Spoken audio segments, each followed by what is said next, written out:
Thanks for tuning in to another TellyCast. Before this week's show, I wanted to remind you to sign up for our free weekly newsletter, TellyCast Plus. It features interesting TV industry news stories from a different angle and exclusive content, such as Opinion and The Secret Producer, our anonymous TV exec reporting from the front line of TV production. Plus, we're bumping up the goodies with more free downloads of TV industry reports, discounts, and exclusive access to some live TellyCast events we're planning for the months ahead. And you'll only get access to those if you're on our mailing list. And don't worry, we don't like spam either, so we won't do anything weird with your data like sell it to advertisers or anything. Just sign up at our website by searching TellyCast on Google or visiting telecast-podcast.com. Thanks a lot. TellyCast, the TV industry news review. Is the TV industry doing its bit in the war on climate change? What are the most carbon-intensive types of programming? And how can the industry help tackle the biggest global issue facing us all? On this week's show, I'm chatting with Sustainability Operations and Project Manager at BAFTA Albert, Katy Murdoch, and Director of Content Operations at Sky Studios Devine, as we discuss how to measure and address unsustainable production and Sky going net zero carbon by 2030. It's all coming up on this week's TellyCast. In the past year or so on TellyCast, we've covered off a lot of issues to do with the fast evolving content industry and how businesses are getting through and in some cases benefiting from the COVID crisis. But one subject that we haven't yet touched on, and one that's bigger than all of that, and indeed seeks to address the existential threat we're all facing, is climate change and the issue of sustainability in TV production. And it's something that I've been meaning to cover on the show for quite a while, and I'm delighted to discuss this and what the content industry is doing and what more can be and should be done. Is Sustainability Operations and Project Manager at BAFTA Albert, Katy Murdoch, and Director of Content Operations at Sky Studios, Devine. Welcome to TellyCast, Katy and B. Thank you very much. Thank you, Justin. Great to have you on the show. Thank you for sparing some time to talk about this really important issue. Katy, starting with you, can you tell us about the Albert standard? Because this is something that I've been aware of that BAFTA has been championing, and a number of producers that I've come across and worked with in the past have been working with the Albert standard, but perhaps not all of them. So can you tell us a little bit about the Albert standard, what it is and how it came about? Yeah, sure. First off, though, I'm really pleased that you headlined this as being a huge crisis, because amongst COVID, the climate crisis is indeed the biggest threat to humanity we're facing at the moment. And while it might seem like we've got more pressing issues at times, particularly in our industry under COVID, the climate crisis is looming unless we do something about it. So Albert was formed a decade ago, actually started at Edinburgh Festival in 2011. So we, as you say, are hosted by BAFTA. That means they give us all the good stuff like HR provision and IT and look after us, nurture us. But we're an industry-funded project, and we are the industry project for sustainable production. We have a very much two-pronged approach. We started as a carbon calculator tool, which allows productions to work out the greenhouse gas emissions associated with making their productions. And of course, measuring is the first step to managing. So that was very much sort of first steps, and it's still a crucial first steps for production on this journey. But we have two main aims now at Albert, formed over the last decade. And one is helping production to eliminate the greenhouse gases and environmental impact associated with creating content, which isn't inconsiderable. But we also recognise that as well as a negative footprint, that our industry has what I like to call a brain print. And this means the influence and the opportunity really to inspire audiences towards sustainable living. So now, Albert, and we're an 11-strong team now. We're based around the UK as a team, and actually have a colleague in Barcelona as well. But we have a suite of tools and offerings, if you like, to help with these two aims. And it's not just the carbon footprint calculator now. We do certification, but we also help on this editorial endeavour towards using our influence for sustainability. That's really, really clear in terms of the two areas that you work in, and obviously everybody's familiar with the impact that some of the programming that we've seen. Sir David Attenborough obviously comes to mind to begin with as programming that can really affect change. But when it comes to the production of those shows, some people have said in the past that to produce some amazing natural history programming, it means that you've got to fly crews, or pre-COVID, had to flown crews from all over the world to Borneo, let's say, to cover off some incredible footage and natural history footage. But the actual impact that that's had on, from a carbon perspective, has been, probably the most damaging, if you like, of any kind of programming. But so it's obviously, there's a just juxtaposition there. What's the impact that TV production has on carbon emissions? I mean, can it be broken down? Can we quantify it alongside other industries in terms of how damaging it is? Yeah, absolutely. So that's what carbon footprinting does. It's that first step, as I said, in our management process. But Albert gathers carbon footprinting data from thousands of productions in the UK, but also increasingly internationally every single year. This allows us to aggregate data and run reports and all the juicy stuff. If you're looking across genre or across production method, on average, the carbon intensity, that means the carbon emissions associated with an output of TV, in this case, 1 hour of TV across all genres, is about 10 tons of CO2. That still might sound like jargon. So what does 10 tons equate to? On average, in the UK, one person emits about 10 tons of CO2, and that constitutes their heating in their home, their travel, everything they eat, and everything that they buy as well, such as washing machines and TV sets. The 1 hour of TV in the UK is equivalent to one person living in the UK for a year. Wow.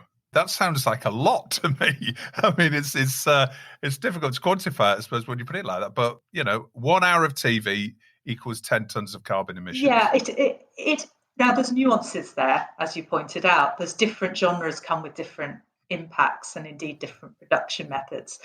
So as you said, those productions like natural history, where there's a lot of flying around the globe of camera and kit and crew, they do come with a larger carbon footprint than, for example, an archive-based show or a news-based programme for an hour when we compare them. But we have to be mindful that there's a positive impact. With natural history, it can be a connection with the natural world. It can be, in the case of Blue Planet 2, pointing out some environmental disasters. So Albert's not here to say those shows mustn't go on. We're here to help reduce the carbon footprint, but also increase that positive impact. In terms of shows that are produced in the UK, and I know you're mainly focused in the UK, you mentioned that you do have somebody in Barcelona, and are there any other similar organisations that are doing a similar thing in different territories around the world? There are. Albert, as I said, has been going for a decade now. We have a team of employees and we're kindly hosted by BAFTA, but there is a Sustainable Production Alliance in America that works predominantly just with the studios, but we work with our partners across the pond. We're certainly not in a competitive space here. It's all about sharing knowledge and working together, really, on this endeavour. Yeah, it's obviously a fantastic movement, and I do know, as I say, a number of businesses that I've worked with in the past are Albert compliant, if you like. What percentage of shows produced in the UK currently are Albert compliant? Do you have those sort of figures? It's a hard figure to come by, actually, without us going to every single broadcast member of ours to work out how many commissions they had in the year. But we're funded by industry.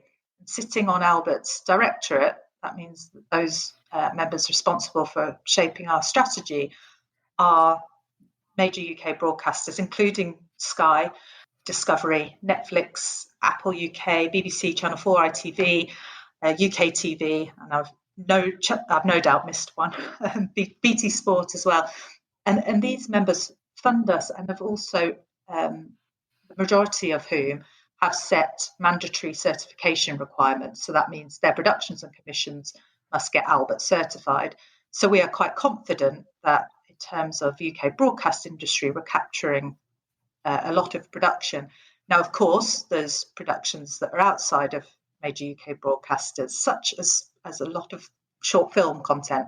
And they're the members and productions that we find it a bit trickier to reach. They have even more freelancers. So we're certainly working on a strategy to encapsulate them as well. Okay. And so there is a quota in place, essentially, when it comes to broadcasters that are part of your organisation. So they demand certain standards of their suppliers as well. That's how we work. Yeah, that's our stick, if you like. Yeah. Okay. And how about Netflix? They spring to mind as being obviously having a lot of big productions going on in the UK. Are they part of this, or are they yet to make this a priority? Netflix productions in the UK get Albert certified, and Netflix sits on our consortium and directorate. They're obviously doing quite a lot of work on their own internal net zero strategy, as well as production strategy for sustainability, but also, of course, looking at streaming emissions as well, which is of particular pertinence to them as well as part of our industry's carbon footprint.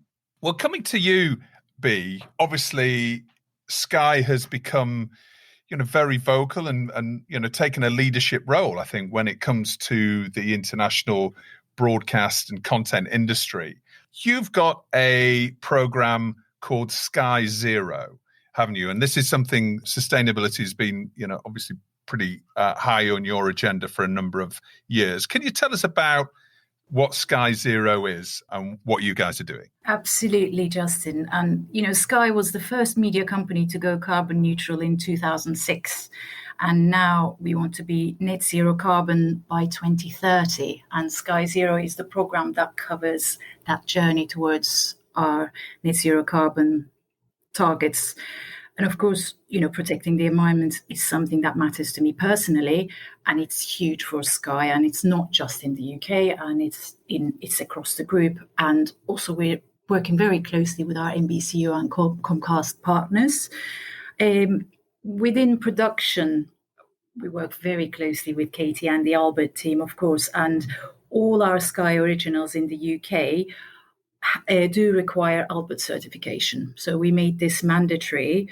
And of course, working with Albert, we're expecting carbon neutral outcome for all titles.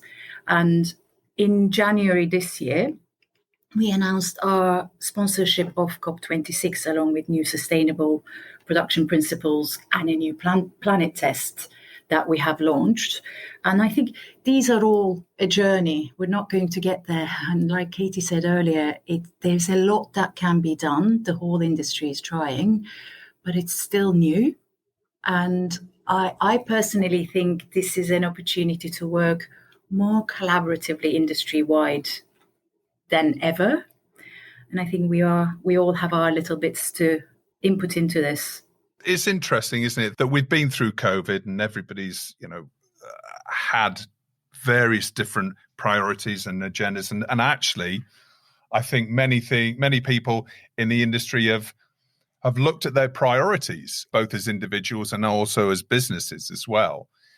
Surely now would be the time for the rest of the industry, because it doesn't seem to be, barring Sky, barring Albert, and barring one or two other broadcasters out there, it doesn't seem to be as high on the agenda as perhaps it should, when it is such an existential issue that we're all dealing with. And as you say, the big COP event is happening this year. Do you think that's going to have an impact on the rest of the TV industry, B, when it comes to as other businesses really stepping up and other parts of the industry, not just producers and broadcasters, but other parts of the industry stepping up and really taking much more of an active approach to this? Absolutely. And, it's our responsibility, especially for big companies like Sky. We need to take leadership position in this and lead by example, perhaps. And that's why when we launched our sustainable production guidelines and the planet test that we apply to each title as Sky Originals, we've made them available online for everyone to use and adapt. And I think I'm hoping that people will take this and use it and run with it. It's not necessarily a Sky thing. Everyone has a part to contribute into this.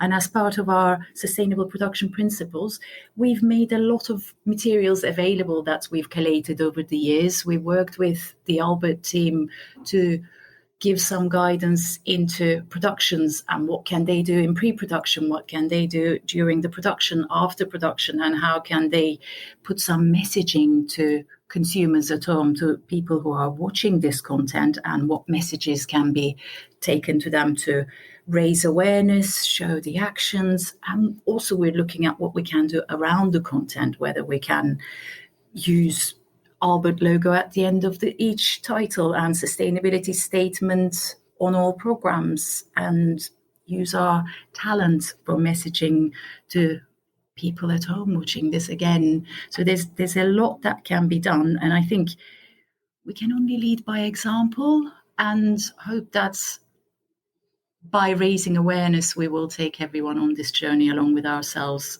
And I think Albert have a key role in this as well, perhaps to pull everyone in the industry. The other thing to remember, I think, is Sky obviously isn't just the studios.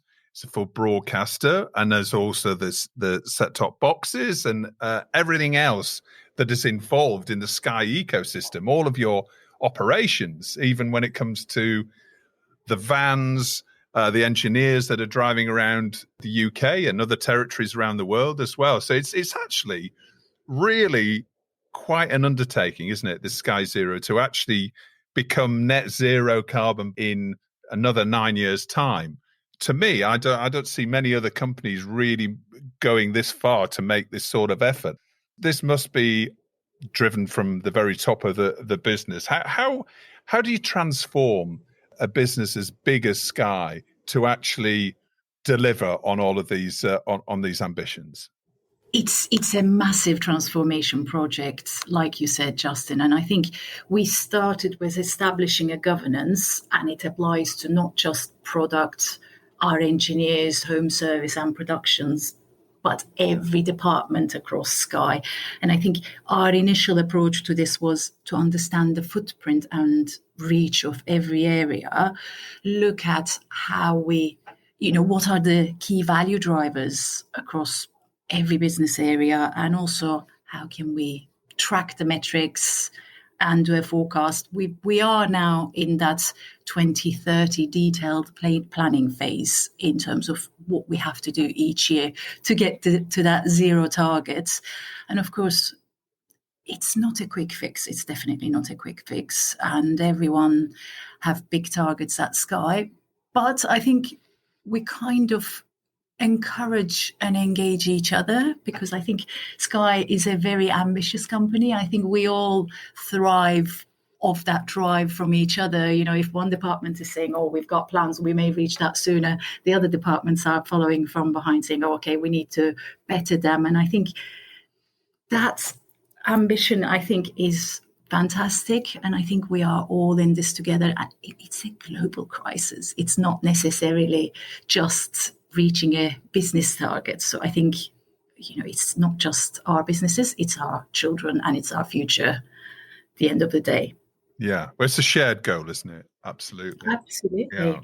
One thing that I see every morning when I, speaking for myself, I'm afraid I drive a diesel car still. I wish I could buy an electric car, but the infrastructure is not there. But that's a whole different conversation. But I'm based at Elstree Studios in Boreham Wood, just north of London.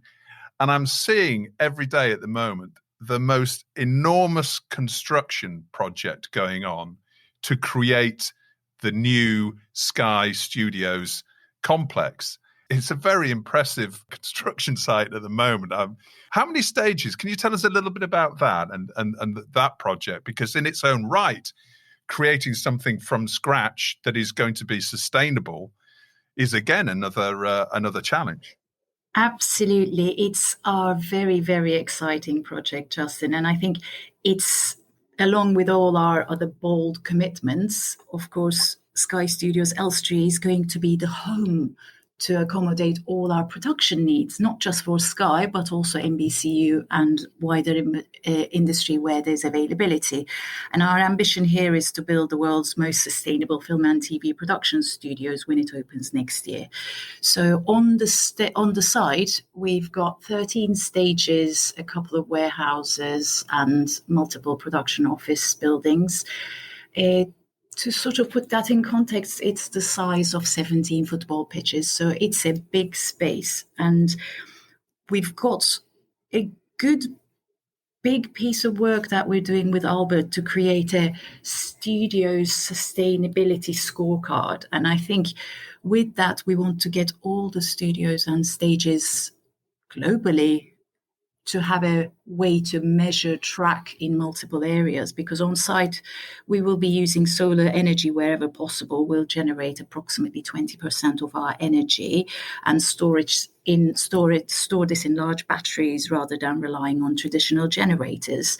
And for everything else, we'll use renewable electricity. And for all our logistics vehicles, we'll use electric vehicles, and we'll use on the LED lighting where possible, of course, and we will encourage that all the time. And we will be harvesting rainwater on site, and of course, we will ban single-use plastics on our operations.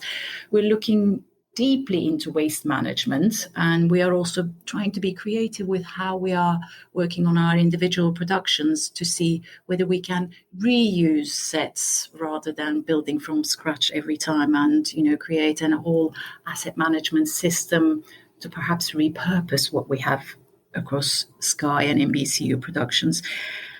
I think this is a whole big beast ahead of us, but it's a big ambition, and we are very, very excited about it. Justin, you're right to bring up the studios, though, because there's only so much production can do without the infrastructure to support.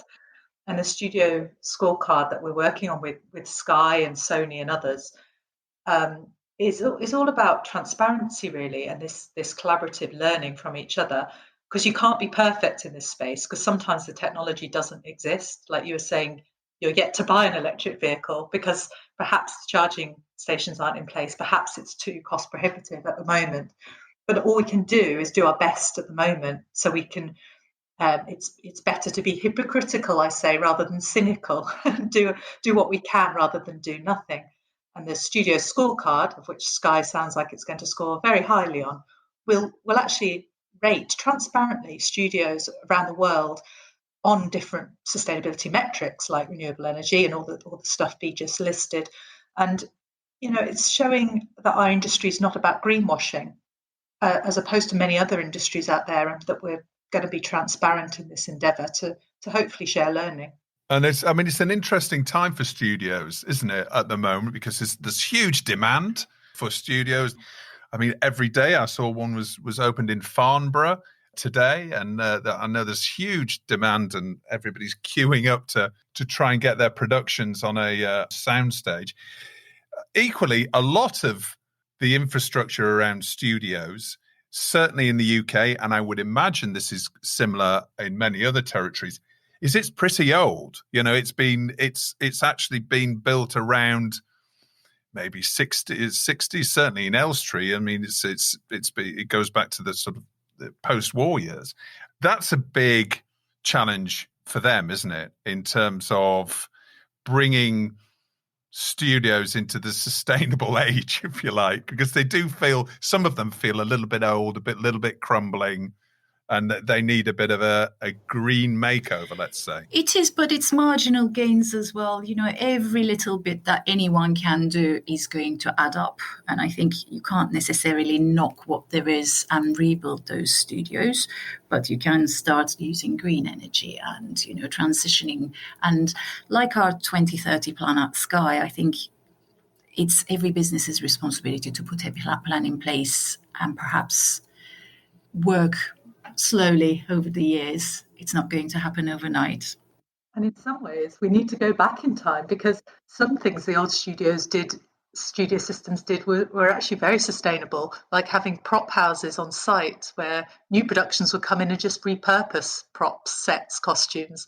And going back to that circular way of producing is actually what we need in some cases.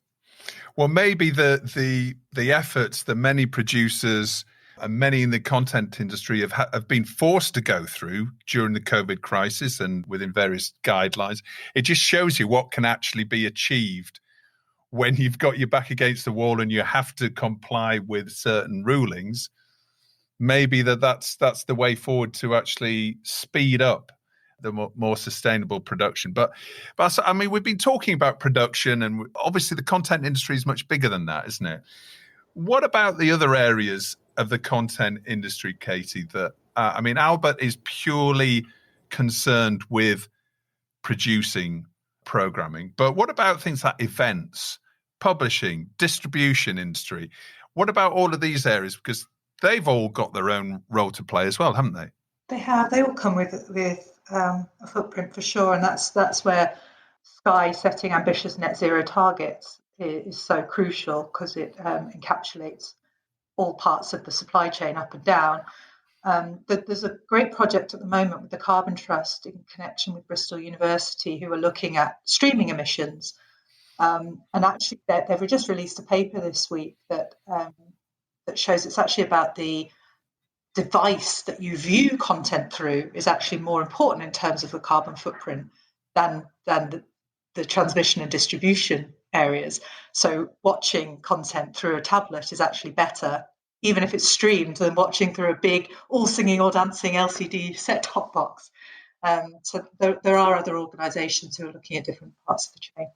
I guess this past year has given us all a pause for thought on how we can help reduce the impact on the environment, because we used to go to a lot of events such as MIPCOM and some industry conferences, etc., flying globally.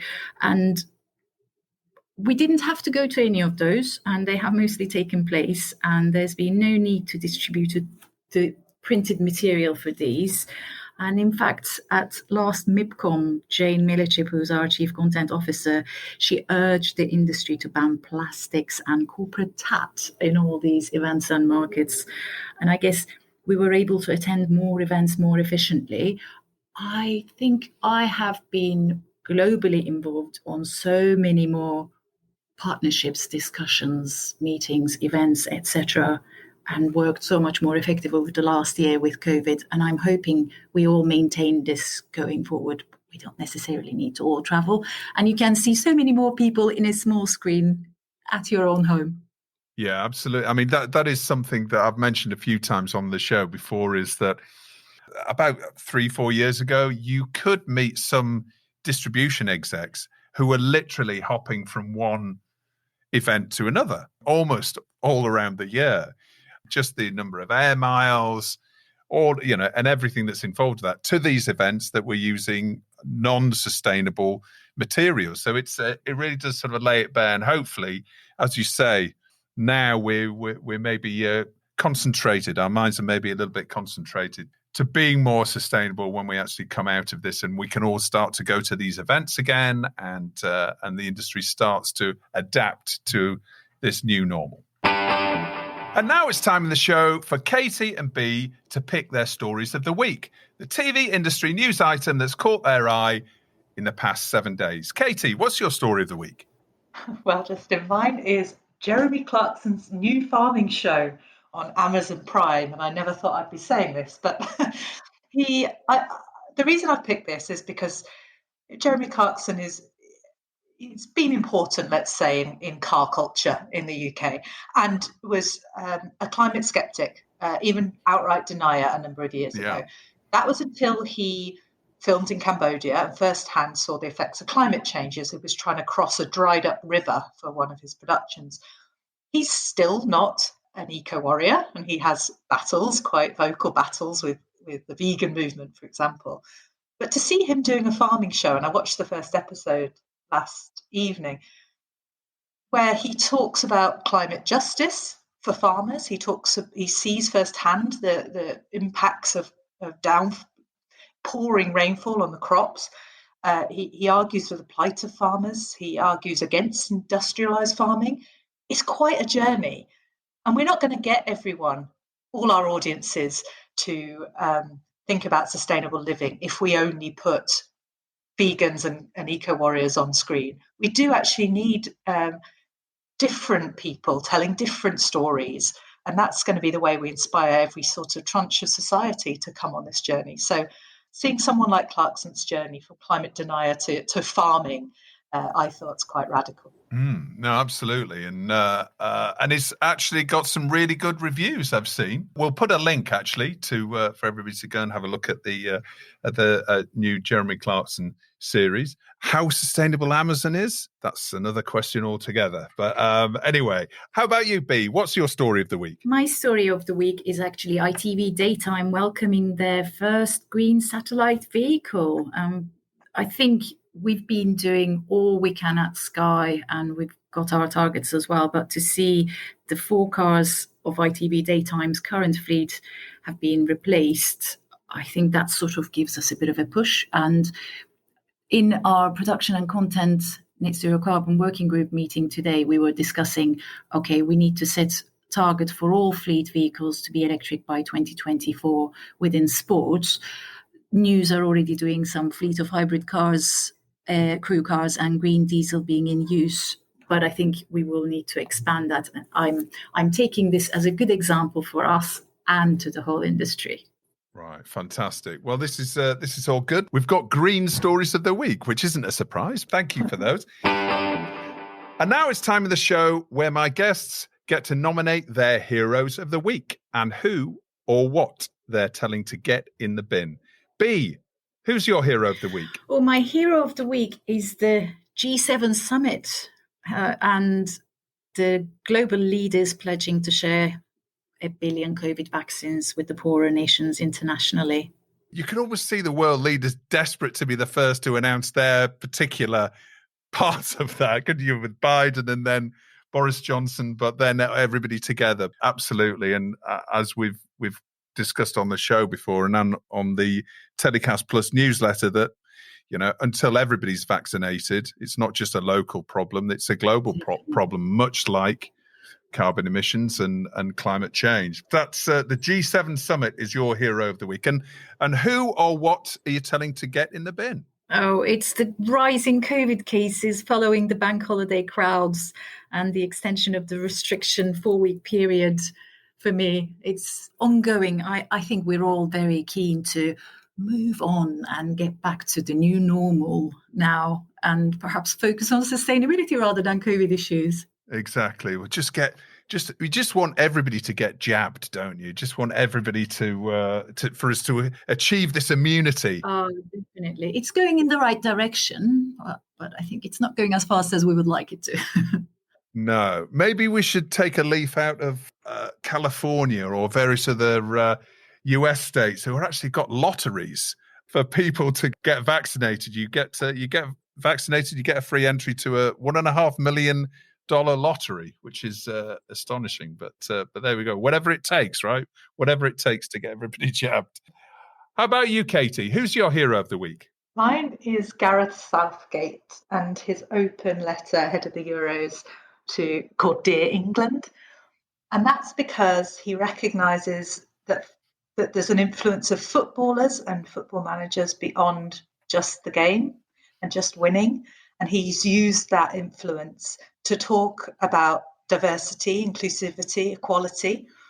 We work with the Sports Consortium at Albert, who are so engaged and passionate because they see the first-hand impacts of climate change on their sports, but use their influence to talk about climate change and sustainability through commentary, through actually the sports people themselves being passionate about the endeavour.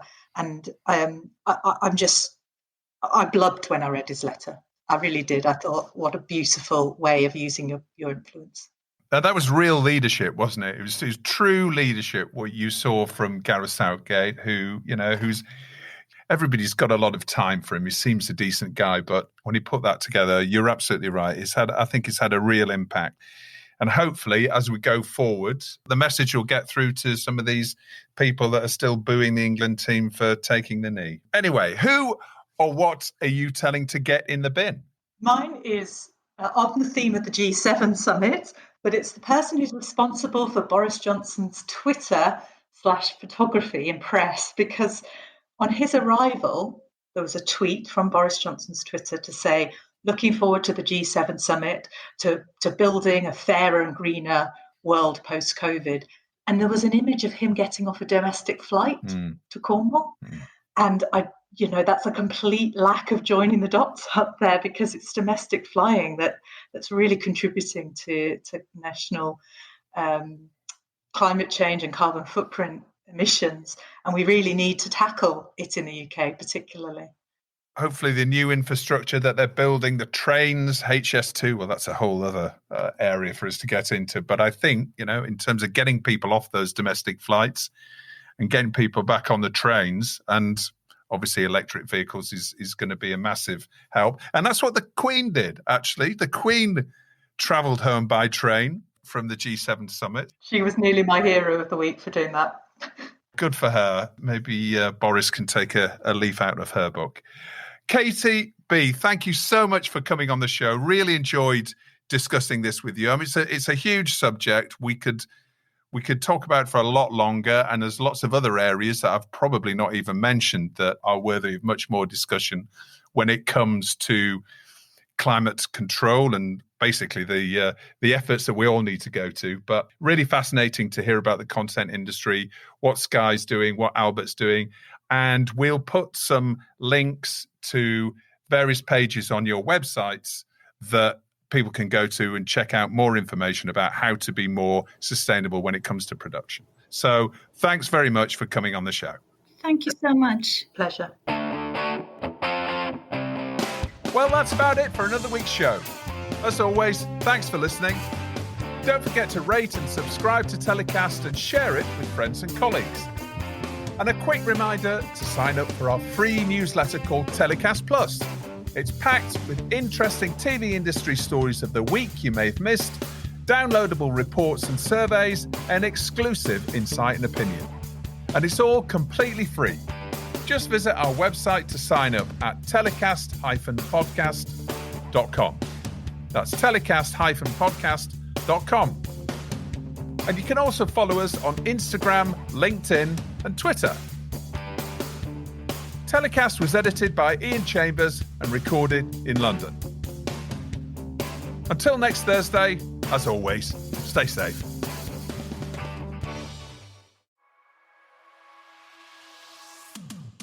Thanks for listening to another TellyCast. A quick reminder to sign up for our free weekly newsletter, TellyCast Plus.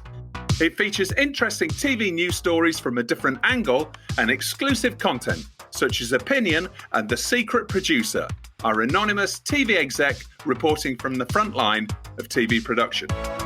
Plus, we're bumping up the goodies with more free downloads of TV industry reports, discounts, and exclusive access to some live TellyCast events we're planning for the months ahead. And you'll only get access to those if you're on our mailing list. And don't worry, we don't like spam either, so we won't do anything weird with your data like sell it on to advertisers or anything. Just sign up at our website by searching TellyCast on Google or visiting telecast-podcast.com. Thanks a lot.